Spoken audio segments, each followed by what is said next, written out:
Kannada picture ಉಳಿಬೇಕು, ಉಳಿತಾರೆ ಇಂಥ ಒಂದು ತಂಡ ಇದ್ದಾಗ ಉಳಿತಾರೆ.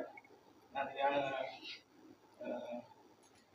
ಈ ಸಚಿನ್ ಶೆಟ್ಟಿಗೆ ಬೆಸ್ಟ್ ಆಫ್ ಲಕ್, ವರುಣ್ಗೆ ವರುಣ್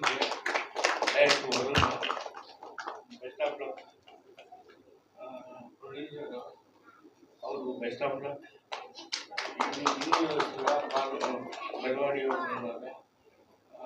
ಅವ್ರಿಗೂ ಕನ್ಯಾಕ್ಷಮ ಅಂತ ನನಗೆ ಪಿ ಆರ್ ರಸಿ ನಿಮ್ಮ ಮುಂದೆ ಕರ್ಕೊಂಬಂದ ರಜನಿಕಾಂತ್, ಪಿ ಆರ್ ರಜನಿಕಾಂತ್ ನಿಮ್ಮ ಮುಂದೆ ಕರ್ಕೊಂಬಂದಿದ್ದಾರೆ.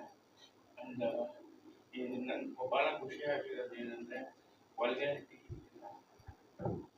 ವಲ್ಗಾರಿಟಿ ಎಲ್ಲಿಲ್ವೋ ನಮ್ಮ ಸಂಸ್ಕೃತಿ ಸಂಪ್ರದಾಯ ಅಲ್ಲಿರುತ್ತೆ. ಜನ ಕೂಡ ಅದು ನೋಡಿ ಖುಷಿ ಪಡ್ತಾರೆ. ಈ ಟೀಮ್ ಒಳ್ಳೇದಾಗಲಿ ಅಂತ ಹೇಳ್ತಾ ಇನ್ನೊಂದು 2 ಮಾತು ಮುಗಿಸ್ತಿದ್ದೀನಿ. Thank you sir, thank you.